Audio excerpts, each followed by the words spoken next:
Pequeño César, capítulo 13. El verdadero maestro.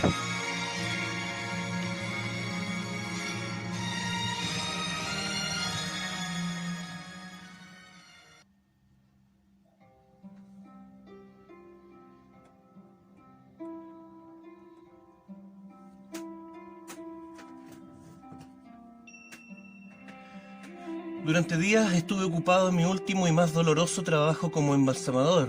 A pedido de Amán, momifiqué los cuerpos de Kenneth y Bartolomé. Para el resto del pueblo la solución fue levantar un gran cementerio al estilo de los antiguos tocarios, es decir, utilizando falsas barcas volteadas a manera de urnas, todas enmarcadas con un gran cerco y múltiples pilares de madera con distintos motivos tallados en ellos. Le enviamos un mensaje a Chan y su gente, en donde le comunicamos que no involucraríamos al resto de las comunidades tocarias en lo que había ocurrido, pero que debería buscar tierras en otro sitio para establecer a los Xiongnu, para cumplir con las órdenes de su emperador, y que si alguna vez la coalición traspasaba los límites de Gandhara, debería tenerse las consecuencias. Con Amán llevamos a Kenneth y Bartolomé hacia las cuevas en donde estaban los restos de Afrodita. No dejamos que nadie nos acompañara. Amán me dijo que los sobrevivientes del pueblo se trasladarían hacia el sur. Todas las comunidades habían recibido una orden, pero él no la había querido obedecer hasta ahora. Nos uniremos al resto de los Kuchan y trataremos de invadir el reino indoescita del rey Ases, un rey mago de origen escita que vive en el sur. Entonces de eso se trata, ¿verdad, Amán? Sangre por sangre. Que los inocentes paguen por los actos de los malvados y por nuestros errores. Esto es por supervivencia, Ptolomeo, no simplemente por cumplir una orden o por mera venganza. Este territorio ya no es seguro para los tocarios. Lo discutimos en la reunión en que coronamos a Zapadices como nuestro rey, pero no quise escuchar. No quería involucrar a mi pueblo en una empresa violenta, por eso no se lo mencioné a nadie. Y ahora, Amán, no te culpes por lo que pasó. Esto no hubiera ocurrido si no me hubiera expuesto nuevamente frente a Pulcro, ni siquiera estuve presente para defender a mi familia. No, Ptolomeo, los Xiongnu y los Gusun llevaban tiempo buscando una excusa para cruzar la frontera. Si no hubieras viajado, la invasión de todas formas se hubiera producido. La causa hubiese sido tú o cualquier otra cosa, no lo sabemos. Además, por lo que me dice, los Xiongnu y los Gusun ya habían convencido al comandante de Qin que era indispensable acabar con los tocarios. Tal vez, si no hubiera sido por ti, todas las comunidades al sur de la empalizada romana hubieran sido arrasadas. Nunca lo sabremos. No te culpes, hijo. Tú y Kenneth se amaron abierta y honestamente, y agradezco por el día que llegaste a la comunidad. El desinterés con que cuidaste a mi madre, sus últimos días y el amor que le entregaste a mi nieta. Kenneth se había convertido en una niña triste y yo no podía reemplazar la pérdida de sus padres, pero eso cambió contigo y te lo agradezco. Pero ahora debo pensar en la supervivencia de mi clan y para eso debemos viajar hacia el sur. Allí los campos son fértiles y podremos asentarnos permanentemente, sin tener que abandonar a nuestras mujeres durante la temporada de caravanas. Te entiendo, Amán, eres el líder de tu pueblo y debes hacer lo que consideres mejor para ello. Viajaré con ustedes parte del camino, pero en algún momento tomaré otro rumbo. Amán me abrazó y me dijo que siempre sería su hijo. Cuando me necesites solo debes buscarme. En pocos días se organizó una triste caravana. Esta vez no hubo festejos ni despedidas. Todos realizaron su trabajo con pesar y amargura en sus corazones. El grupo fingiría ser una simple caravana de comerciantes, pero en realidad se uniría con los otros clanes Kuchan en algún punto de la llamada región del Terai, una fértil zona en el norte del Valle del Indo. Amán me habló de un monasterio ubicado sobre un sitio sagrado, a mitad de camino de donde ellos se dirigían. En este monasterio vive una gran cantidad de tocarios que practican el culto a Gautama. El lugar se llama Lumbini. Dicen que en este lugar creció un árbol relacionado con el nacimiento de este hombre santo, y que después, en ese mismo árbol, Gautama tuvo largos periodos de meditación. El templo estaría levantado sobre las raíces de este árbol. Allí podrías establecerte por un tiempo, me dijo Amán. El clima se volvió rápidamente más cálido y pronto estuvimos cabalgando en un largo cinturón de pantanos, bosques húmedos y sabanas. El calor y la humedad nos asfixiaban. La mayoría de las plantas y árboles de esta región me eran desconocidos, pero con el tiempo aprendí a identificar a algunos. El teca, el eucalipto, la acacia, el chopo y un matorral llamado murraya, de donde se extrae un polvo muy aromático que sirve para dar sabor a las comidas, el curry. Un día, recorriendo el margen de un gran río llamado Gandak, también conocido como Narayani, vimos un grupo de enormes peces que atrajeron la atención de toda la caravana.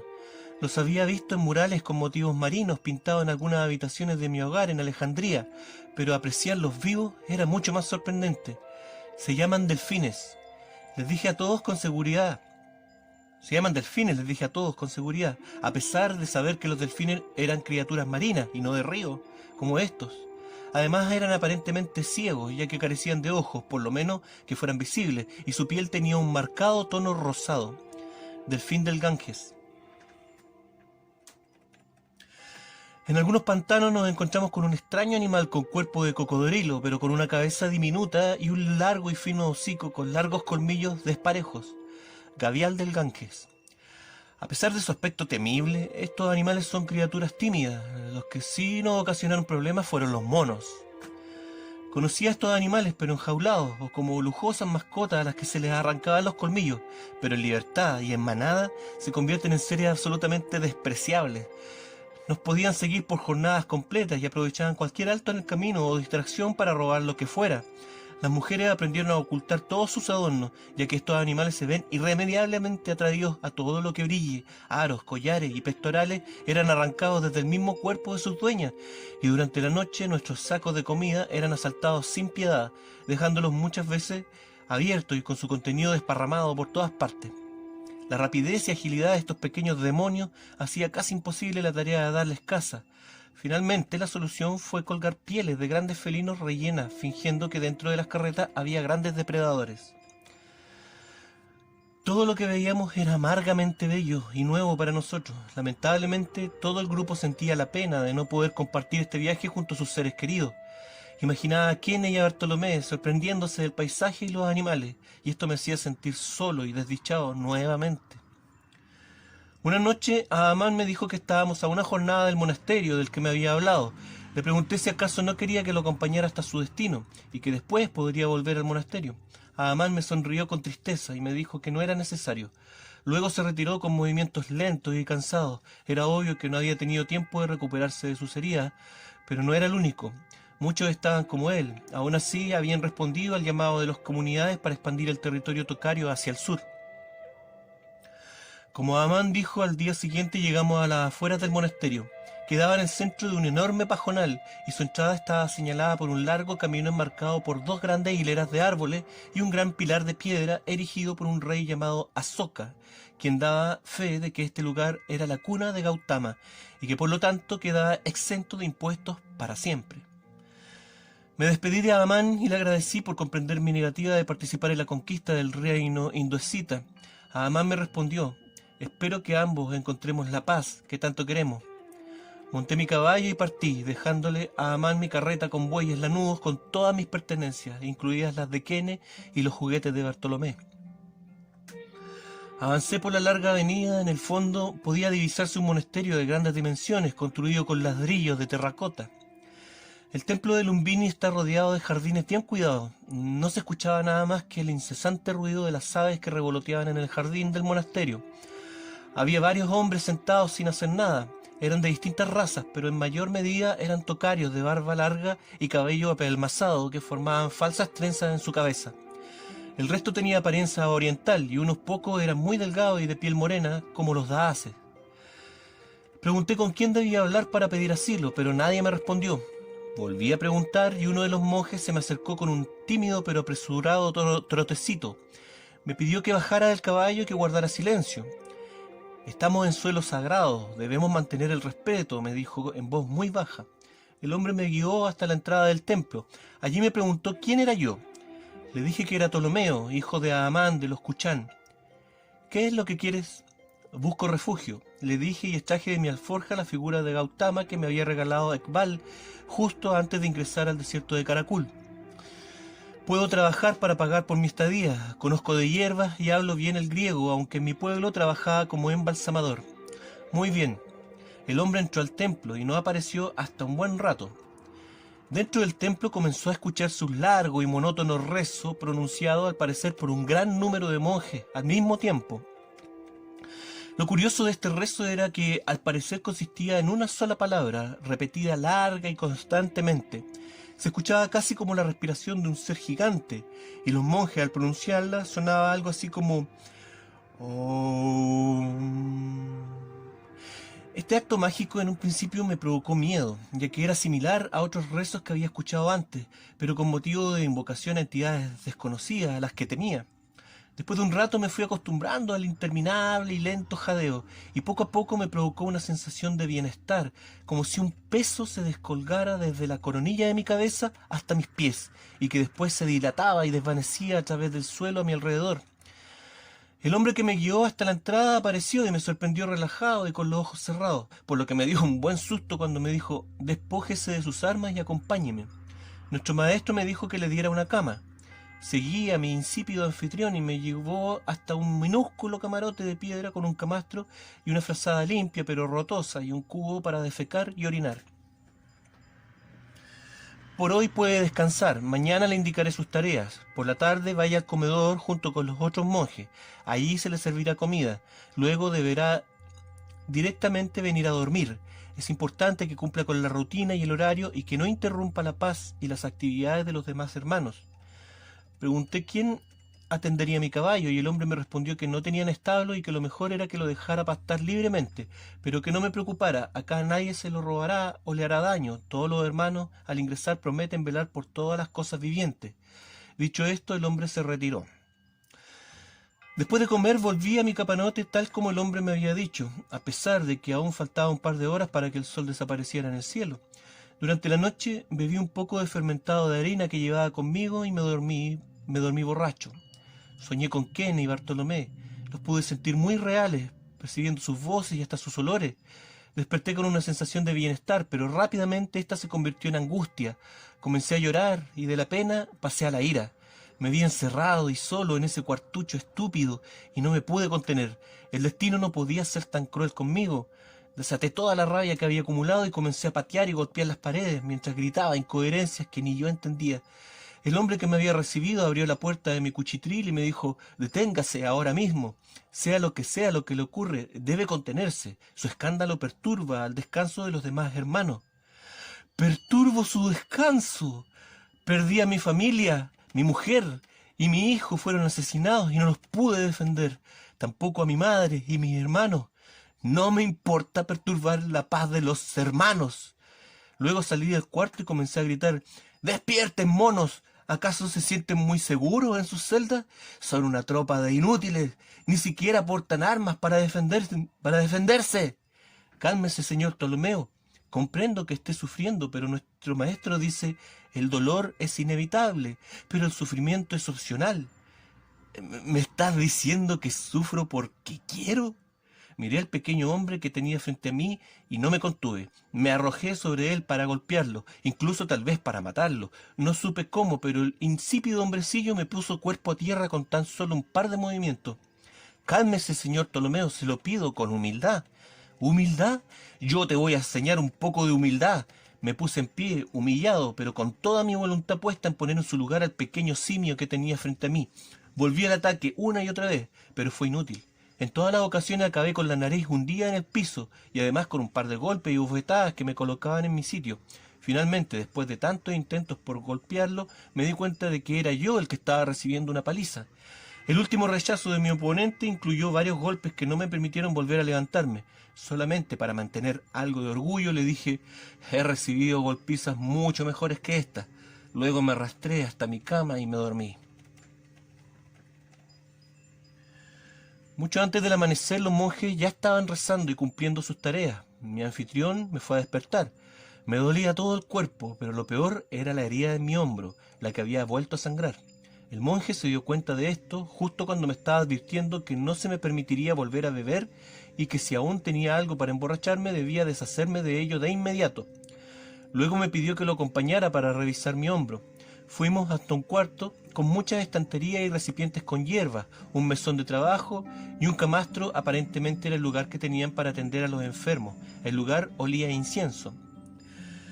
El monje preparó en un mortero una infusión con hierbas y aceite y luego me aplicó en el hombro, y luego me la aplicó en el hombro. Finalmente me colocó una venda. Mientras me tendía le pregunté su nombre. Me llamo Hari, León. Luego me pidió disculpas por haberme lastimado. No pensé que estuviera tan herido, me dijo. Le sonreí y le dije que de todas formas había sido mi culpa. Hari me dijo que el maestro encargado del templo había designado doble trabajo y ayuno para mí por este día, para que eso me hiciera reflexionar, pero me parece que lo más prudente sea que descanse por hoy. Solo mantendremos el ayuno. Eso ayudará a que te calmes un poco. ¿Puedo recorrer el templo?, le pregunté. Libremente, siempre y cuando no perturbes la paz de los hermanos. Al siguiente día, Ari me dio varias instrucciones y tareas menores, relacionadas la mayoría con la limpieza y cuidado de los monjes más ancianos. Al mediodía fue por mí para llevarme a compartir una famélica ración de legumbres con una jarra grande de agua, más una tortilla. Los monjes de Lumbini no comen carne y cultivan sus propios alimentos. Estar entre ellos me recordaba a los terapeutas de Alejandría. Dentro de la comunidad también hay mujeres, aunque son pocas. No viven separadas de los hombres, como en el caso de los terapeutas, y son tratadas con los mismos derechos y deberes que los demás. Pero está estrictamente prohibido las relaciones carnales entre los miembros del templo. Aquellos que son sorprendidos en algún tipo de relación de este tipo son expulsados de inmediato de la comunidad. Le pregunté a Ari qué significaba el monótono rezo que los monjes interpretaban en grupo todos los días. «Es el Om», me respondió exiguamente. «¿Y qué es el Om?» «El Om es el arco, el alma es la flecha. La meta de la flecha es el Brahman, al que siempre se debe llegar». Si eso es así, entonces, ¿quién está apuntando el arco y la flecha? Tú mismo, obviamente. Pero si yo no sé en qué dirección está mi blanco, ¿cómo puedo estar seguro de que voy a acertar?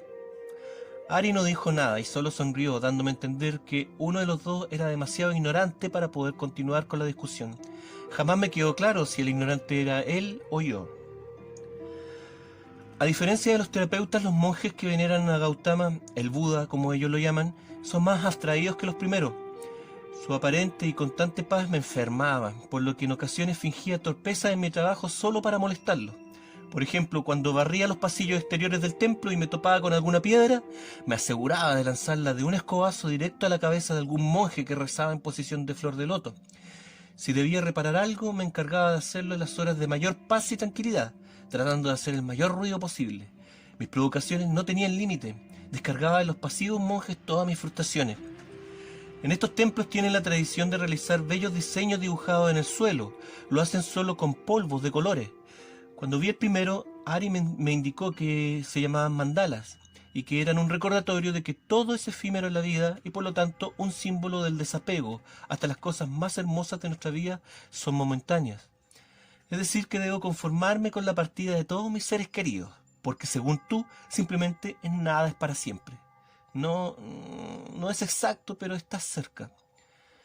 «Pero qué sabio eres», le dije a Ari sarcásticamente. Entonces me acerqué a los monjes que trabajaban arduamente en su diseño, en posiciones muy incómodas. Les pregunté si me permitirían verlo mejor y cuando aceptaron puse mi rostro muy cerca de su intrincado dibujo y fingí un gran y aparatoso estornudo que hizo volar parte del diseño. Tenías razón, Ari, las cosas más hermosas son muy efímeras. Los monjes, sin reprocharme nada, se volcaron a reparar el daño. De inmediato, lo que solo me irritó aún más. Ari amable pero firmemente me expulsó de la sala. «Esto no está bien, Ptolomeo, tendrás 3 días de ayuno». «Que sean 5», le dije, y me retiré abriendo ambas puertas del salón y dejando que el viento terminara mi tarea destructiva y acabara por completo con el trabajo de los monjes. Todo en el monasterio era paz, pero eso solo aumentaba mi odio y resentimiento. Estar en Lumbini no me hacía bien, y a veces hubiera preferido haber acompañado a Amán en su campaña contra Aces, el rey mago. Ari me tenía paciencia y muchas veces no informaba acerca de mi abusivo comportamiento. Trataba de traspasarme las enseñanzas de su hombre santo. Todas eran palabras muy profundas y de increíble belleza, pero en mi oído se volvían secas y estériles. Ari me relató la vida de Siddhartha Gautama, un joven príncipe escita que, afectado por lo que vio cuando conoció la guerra, abandonó su vida de privilegio y comenzó un camino de meditación. Entonces trabajó de ayudante de un barquero, un simbolismo obviamente del paso entre este mundo y el otro. Luego casi muere de inanición al entrar en una secta de ascetas extremos. Finalmente encontró el equilibrio escuchando el diálogo de un músico que le enseñaba a su discípulo a afinar una cuerda de su instrumento. Debes tensarla en su medida justa, no mucho para que la cuerda no se rompa ni muy poco para que ésta no pueda emitir su sonido. Después de escuchar estas iluminadas palabras, el príncipe abandonó el ascetismo, encontró la iluminación y se convirtió en Buda. Le dije a Ari que si le contara la historia de mi vida, esta opacaría la de su hombre santo, en todos los sentidos. Ari, ofendido, me ordenó ir a limpiar la imagen de Gautama que había fuera del templo, ya que a la que estaba en el interior se me era prohibido verla. Fui hasta el patio de la estatua y comencé mi trabajo desmalezando todo el perímetro alrededor de ella. Luego me encaramé sobre el monumento para limpiarlo bien. Según Ari, esta era una gran responsabilidad y no quería que lo defraudara, pero la verdad es que no me importaba lo que pasara, lo que él pensara de mí. Aún así realicé mi tarea con esmero, limpiando hasta los surcos más complicados de la estatua. Cuando terminé, observé el rostro del Buda y le pregunté en voz alta si acaso estaba conforme. La estatua me devolvió el típico gesto de su cara con la que lo representan. ¿Por qué sonríes? ¿Acaso me estás agradeciendo o te burlas de mí? Eso es lo que haces, eres malvado, te burlas de mi sufrimiento y del de todos los que vienen aquí para adorarte. ¿Pero qué sabes tú de sufrimiento? Tan solo eres un pobre niño mimado de buena familia que no quiso asumir sus responsabilidades e inventó una religión para excusarse por ello. En cambio a mí me arrebataron un imperio, ¿lo sabías? He tenido que presenciar la muerte o mutilación de todos los que amo. Yo sí sé de sufrimiento. Te escupiría el rostro, pero me han dicho que una vez lo hicieron y que no solo agradeciste a tu atacante, sino que además le pediste que volviera cuando quisiera si sentía ganas de hacerlo. Te admiran por ello, pero solo creo que no tuviste el valor para defenderte. Y por eso inventaste que estabas por sobre el odio y el resentimiento. No eres nada para mí, pero aún así te envidio. Me gustaría saber qué fue lo que viste para estar todo el tiempo tranquilo y pleno. En cambio yo estoy condenado. Jamás encontraré el sosiego. Te odio. Me di vuelta para retirarme y detrás mío estaba Ari, observándome en silencio. Pasé a su lado sin decir nada. Jamás volvió a tratar de enseñarme su religión. Con el paso del tiempo fui tomando otras responsabilidades en el templo. Ayudaba en los huertos plantados sobre los pajonales. Un día en que uno de los hermanos fue mordido por una serpiente, ayudé a Ari en la elección de su tratamiento y el monje sobrevivió sin la necesidad de amputar el miembro afectado. Desde ese día Ari me permitió ordenar y catalogar el herbario, además de ayudar en él cuando fuera necesario. De cierto modo recuperé en algo el trabajo que tenía en la comunidad del lago, lo que me distrajo un poco de mis oscuros pensamientos. Como Ari ya no me hablaba de religión ni de filosofía, nuestra relación era más fluida, y ya no tenía que luchar contra él ni contra su hombre santo, su Buda. Yo jamás entendería las abstracciones de esta religión. Lo mío no era perder el tiempo en rezos y oraciones. Aunque estuviera aquí, jamás pertenecería a este mundo de monjes en trance. Lo que sí quería aprender era defenderme de la manera en que lo hacía Ari. Un día le pregunté dónde había aprendido esta técnica de lucha y me respondió que en su tierra natal. Le pregunté si podía enseñarme y me dijo que no. Insistí por varias semanas hasta que el pobre no tuvo más remedio que aceptar. «Solo te enseñaré lo que debes saber», me dijo con algo de fastidio en su voz y acepté. De todas formas, dudo que hubiese alcanzado el nivel de lucha de mi profesor. Ari me enseñó a luchar sin atacar, dejando que sea tu enemigo el que se desgaste en su propia ira y devolviéndole su energía negativa. Practicábamos lo que él decía eran las normas básicas de su estilo de lucha. Con el correr de los días, otros monjes se interesaron y aportaron ideas originales de los métodos de lucha practicados en sus comunidades. Cada uno en su estilo era capaz de realizar movimientos que jamás había visto.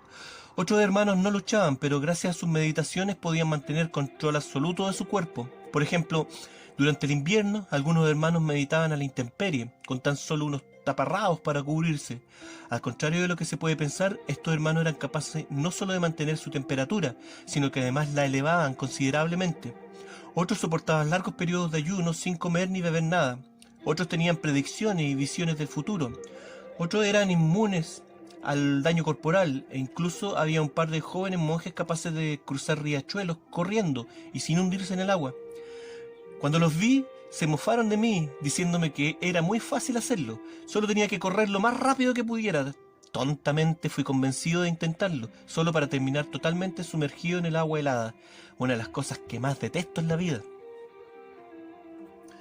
Un día, durante mi segunda primavera en el templo, unos monjes llegaron corriendo para avisar que se acercaban jinetes armados. No tuvimos mucho tiempo para actuar y pronto nos vimos con el jardín invadido por jinetes escitas. Se trataba de la guardia del rey Aces. Venían huyendo de los Kuchan y buscaban un sitio para refugiarse y atender a su rey, quien venía gravemente herido. Los llevamos al interior del templo. Los otros escitas heridos fueron atendidos en el jardín. Ari y yo atendimos a Aces. Venía con un gran y profundo corte en su abdomen por donde asomaban sus vísceras. Ari se vio sobrepasado, no sabía cómo actuar frente a algo así, pero yo ya estaba familiarizado con el interior de las personas y sabía lo difícil que se vuelve controlar el escape de las tripas cuando éstas comienzan a asomarse fuera del cuerpo. Lo primero entonces era calmar a Aces, quien, pese a soportar bien su herida, no me dejaba trabajar. Le preparé una infusión de opio y luego se la di. A continuación le pedí a mi compañero que reaccionara y me ayudara a desvestir al rey. Luego limpié todo lo que pude con un preparado de hierbas que impiden la pudrición de las heridas. Finalmente volví a colocar todo en su sitio y cosí el tajo tal como lo hubiera hecho Baltasar conmigo. Por último preparé otro poco de infusión de opio y se lo di a Ari para que se calmara y para que se lo diera también en tragos pequeños al rey cuando despertara, solo para calmar sus dolores, no para volver a adormecerlo. Enseguida salí al jardín para ayudar a atender a los otros heridos. Por la tarde, una centena de jinetes Kuchan solicitaron la entrada al templo. Estaban en el camino exterior, más allá de la avenida de entrada del monasterio. Venían con sus rostros encendidos por la batalla, habían vencido a Aces y ahora querían el premio mayor. Llegué donde ellos y me presenté como Ptolomeo, hijo de Aamán, el líder de la antigua comunidad del lago. Le dije al caudillo Kuchan que si quería podía llevarse al rey Aces, pero que antes tendría que pasar por encima de todos los hermanos del templo. Le indiqué que la mayoría eran tocarios como él. Acto seguido, los hermanos se instalaron en el camino en posición de flor de loto y comenzaron a meditar. El líder Kuchan, llamado Dristi, engañoso, primero se enfureció, pero luego comprendió que no podía cometer un acto vil en contra de sus propios compatriotas. Cuando Aces se recupere, volveré por él. Dejaré que el consejo Kuchan decida su destino, pero cuando vuelva deberás entregármelo sin oponer resistencia. Antes de que Dristi se retirara, le pregunté si sabía cómo se encontraba mi padre. Su salud le impide salir de su tienda, pero su mente aún es clara y continúa dirigiendo a su gente. Es un gran hombre y creo que se sentirá feliz de saber de ti y de que tuviste compasión por el rey enemigo. En nombre de tu padre, te pido que no vuelvas a involucrarte en esta guerra. Como tocario, respeta lo que se decida, ya que seguramente será lo más justo para este hombre. Dristi se despidió y retiró a sus hombres. Aces se recuperó rápidamente. Al preguntar quién lo había salvado, pidió que yo lo siguiera atendiendo personalmente. Un día me preguntó quién me había enseñado a sanar a la gente. Le dije que mi gran maestro había sido un mago de Hircania llamado Baltasar. He oído hablar de los magos de Hircania. Son muy poderosos y aunque su país sobrevive subyugado desde los tiempos de Ciro el Grande, han sabido mantener su fuerza y sus tradiciones. Escuché que tú también eres un mago. Perdón, un rey mago para ser más preciso. Aces se rió y luego me mostró el tatuaje de su orden. Dime, Ptolomeo, ¿este Baltasar aún vive? No, pero sé que tiene un hijo que ahora sirve en el ejército del rey Fraates de Partia. Si cumple bien sus funciones, es posible que el rey lo instale en el trono de Hircania. Su padre Baltasar era un príncipe de Hircania y se hubiera convertido en rey, si no fuera porque persiguió un sueño dibujado en las estrellas. No te burles de las estrellas. Tal vez tu destino también esté dibujado en ellas. Hablas como Baltasar, sin duda que eres un rey mago. Los días pasaron y Dristi cumplió su promesa y volvió por Aces. El consejo decidió que sería desterrado. Sus leales hombres fueron desarmados y enviados a sus pueblos como hombres libres. Solo se le permitió mantener a 5 de su elección, que le servirían como guardia personal. Cuando le preguntaron dónde iría, Aces respondió que al lejano país de Hircania. Tengo curiosidad de conocer a su gente, dijo mirándome en forma astuta. Cuando me despedí de Aces, le pedí que no comentara con nadie que me había conocido. Al igual que tú, soy algo así como un rey desterrado y hay mucha gente que preferiría verme muerto. Lo sé, Ptolomeo, conozco la historia de tu familia desde su comienzo. No te preocupes, no te delataré. Las palabras de Aces me tomaron por sorpresa. No sabía que la historia de mi familia fuera tan famosa como para llegar a estas tierras tan lejanas. Ace se rió de mi sorpresa y me cerró un ojo, y mientras se marchaba a su destino. Los años transcurrieron mansos en el monasterio. Cada cierto tiempo solicitaba permiso para visitar a Amán, quien después de la guerra había instalado a su gente en un buen lugar a orillas de un gran río. La tierra se cultivaba fácil, y el poblado crecía y prosperaba rápidamente. En el templo, cuando no estaba atendiendo a algún enfermo, me dedicaba a cuidar el jardín. Eso me mantenía tranquilo. Los monjes me respetaban desde el día en que salvé al templo del ataque Kuchan. Cerca de 10 años pasaron hasta que una mañana apareció desde la distancia una caravana de importantes dimensiones. Unos monjes se adelantaron a recibirla y cuando volvieron dijeron que venían por mí. De inmediato me sentí triste. A pesar de todos los años que habían pasado desde que dejé Alejandría, aún las garras de la oscuridad me perseguían. Finalmente, Ereshkigal y Amón me habían vencido. Ellos sabían que yo no huiría más. Acepto mi destino y esta vez lo enfrento sin odios ni temores. Pero, ¿quién será finalmente el que me tome como su trofeo? ¿Serán acaso enviados de Ostadio, conocido ahora como César Augusto?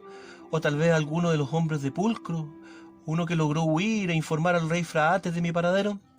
Tal vez solo sea un líder menor que busca fama y fortuna entregándome al mejor postor. ¿Quién lidera la caravana?, pregunté a uno de los monjes. Un rey mago, dicen que viene desde Hircania. ¿Un rey mago de Hircania?, repetí tontamente. Sí, hermano Ptolomeo, de Hircania. ¿Y te dijeron cómo se llama ese rey? Dicen que su nombre es Baltasar. La respuesta del monje me dejó aturdido. ¿Sería acaso posible? Si bien estaba seguro de haber contemplado el cuerpo inerte de mi amigo, siempre tuve el temor de que, sin quererlo, lo hubiera abandonado aún con vida. Después de todo aquel día no me encontraba en las mejores condiciones mentales ni de salud. Mi mente me podría haber jugado una mala pasada.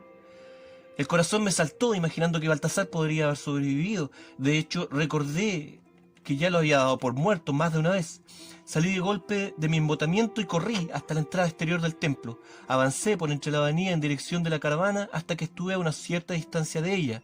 El hombre que hacía las veces de madugú de la larga fila, al percatarse de mi presencia, dio la orden de detenerse. Poco a poco todos se adelantaron para verme. Yo devolvía la mirada a todos, ansioso, buscando al que había dado por perdido hace ya tantos años. De pronto, de entre la gente, apareció su silueta, tal como la recordaba, montado en un negro caballo y con las mismas ropas que usaba cuando montaba a mi lado. ¡Baltasar! ¡Por el Altísimo! ¡Era Baltasar! Grité su nombre y fui a su encuentro con el corazón lleno de alegría. Pero al irme acercando me di cuenta de mi error.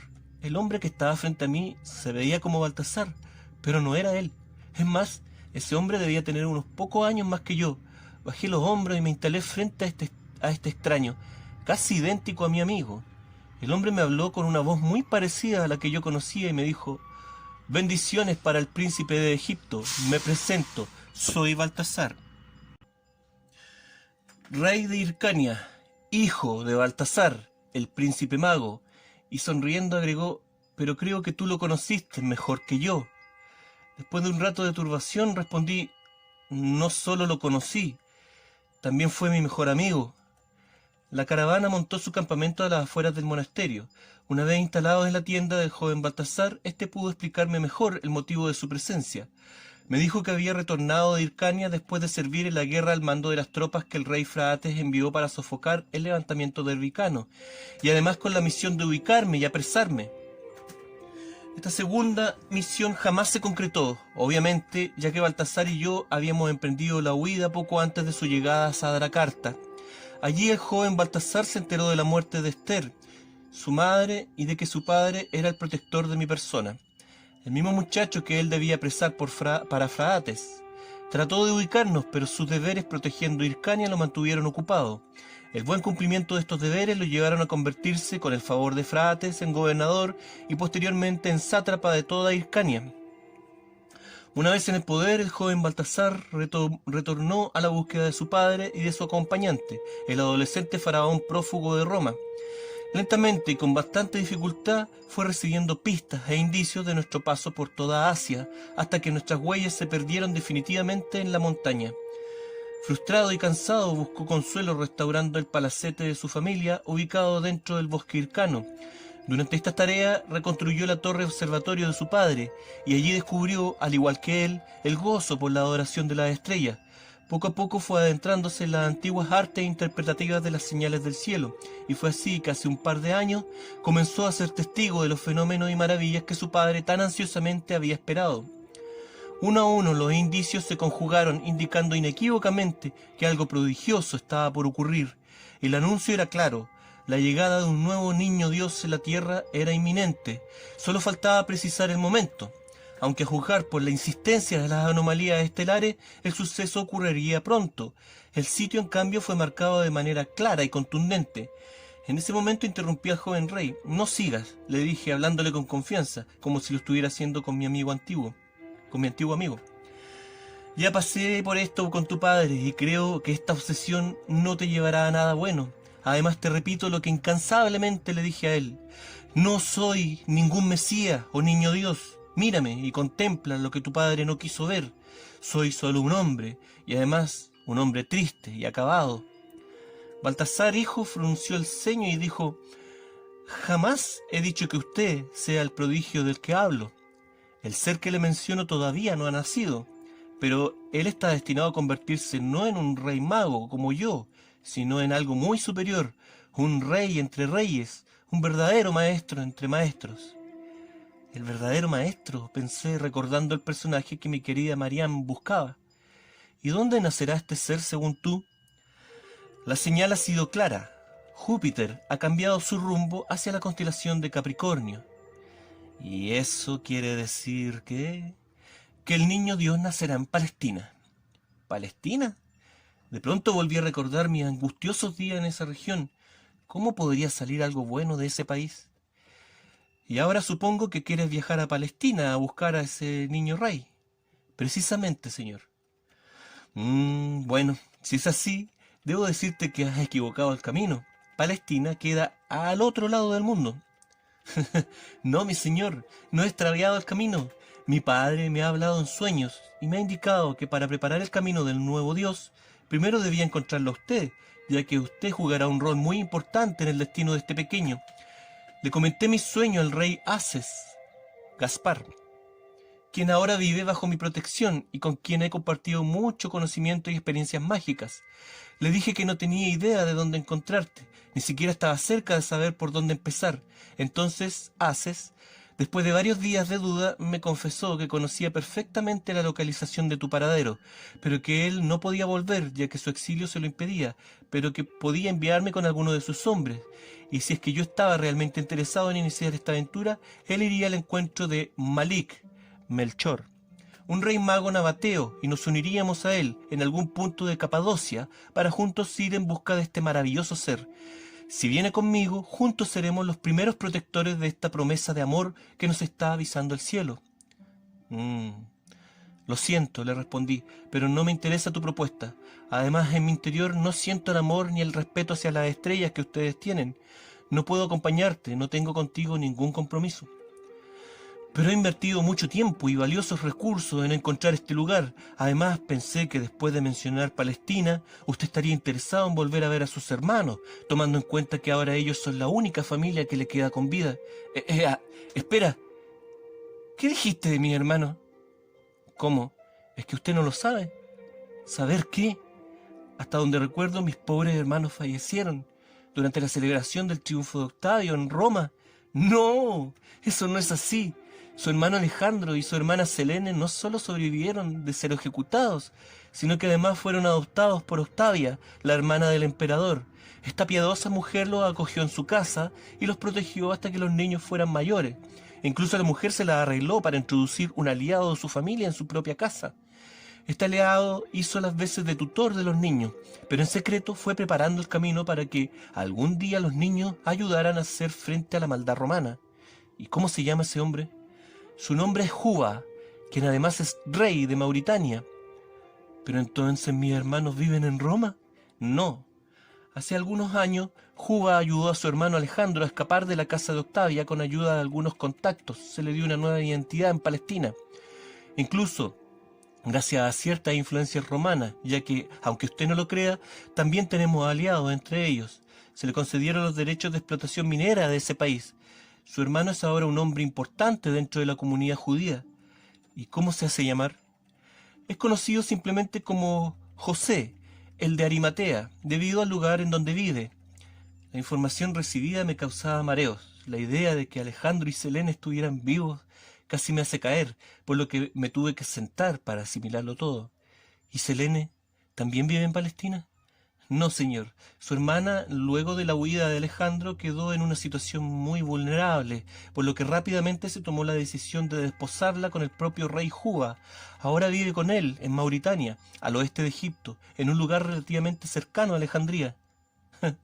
Mi tímida Selene, convertida en toda una mujer, y además reinando en Mauritania, era incapaz de crear esa imagen en mi cabeza, y menos la del travieso Alejandro, convertido en un respetable miembro de la comunidad judía.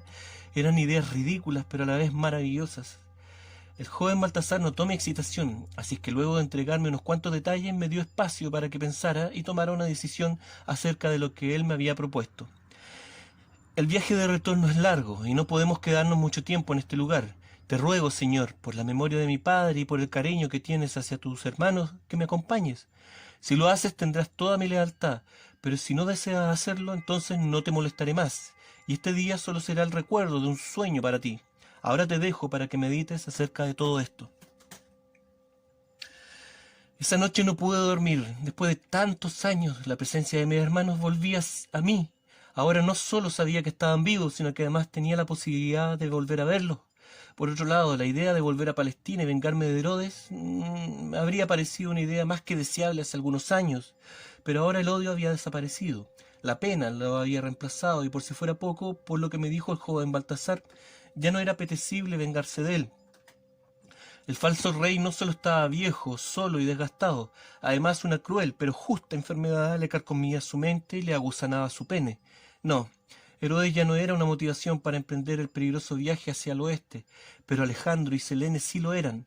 Además, si la llegada de este divino niño rey era cierta, la muerte de Baltasar no habría sido en vano. ¿Quién sabe si este mágico niño acabe por fin con Roma? No me gustaría perderme la oportunidad de presenciar esto, el nacimiento de un rey que opaque al águila imperial, pero ¿qué clase de poder tendrá? ¿Cómo podría tener legitimidad frente a Roma la corona de un niño palestino, cuando ni siquiera yo lo pude conseguir? Vale la pena ser testigo de esto. Y claro que... Y claro que lo fue, pero en ese momento jamás imaginé cómo el verdadero maestro cumpliría con todo esto, pero de una forma muy distinta de la que pensábamos. Él no era tan simple, él no era un simple mensajero, un mesías que venía a imponer una verdad. Su vida era su mensaje, su vida fue su verdad, y a través de ella nos enseñó a amar y a recibir amor. Le enseñó a los enfermos cómo sanarse ellos mismos a través de su propia fe. Le enseñó a los ricos y a los rencorosos cómo despojarse del sufrimiento de sus falsos orgullos, y a los pobres cómo tener la certeza de que nunca nada les faltará, porque en este mundo de hermanos nadie puede ser abandonado a su suerte. También nos enseñó a respetar a las criaturas hermanas y que no es necesario sacrificarlas para agradar a Dios. Esto lo dejó en claro cuando abrió los corrales de los animales para el sacrificio en el templo de Jerusalén, y estos se fueron sobre los puestos de los campistas, causando un gran alboroto. Lamentablemente, este acto sirvió de excusa para que lo apresaran y lo llevaran al sacrificio, aunque en realidad él se entregó voluntariamente. Con esto quiso dar el ejemplo de que ya no era necesario sacrificar niños para celebrar la comunión, y menos un cambio de era. Él entregó su vida voluntariamente para liberarnos de este pecado. Sus seguidores ahora realizan el rito con pan y vino, y no con el cuerpo de la sangre de un inocente. Y así es como él lo hubiera querido. Y si alguien no cumple con esta parte del trato, entonces que toda la justicia de Dios y de los hombres caiga sobre ellos. Oh, mi querido maestro y protegido, cuánta paz y cuánto dolor me dio el haberte conocido.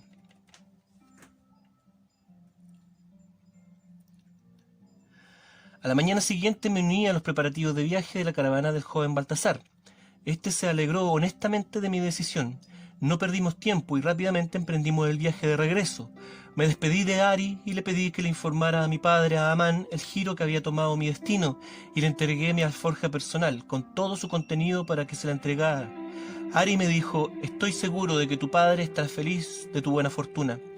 También estoy seguro de eso, le dije, y me alejé para siempre del monasterio de Lumbini. Mientras cabalgaba junto al joven Baltasar, me preguntó si había pensado en un nombre falso, ya que necesitaría uno para cuando llegáramos a Palestina. Le respondí que cuando viajaba con su padre, a menudo había utilizado el nombre Melek para esconder mi identidad, pero ahora no quería volver a utilizar ese nombre. Ahora quería llevar un nombre griego que no ocultara del todo mi origen y ascendencia. ¿Y cuál es ese nombre? Nicodemo. En Palestina me conocerán con ese nombre.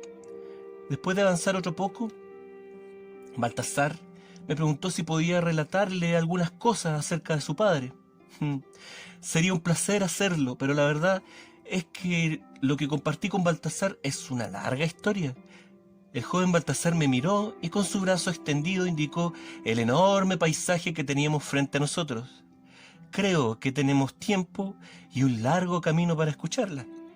Sonriendo le dije: bueno, si es así, comenzaré por el principio. Conocí a tu padre a bordo de un pequeño bote a la deriva en el mar de Alejandría. Fin.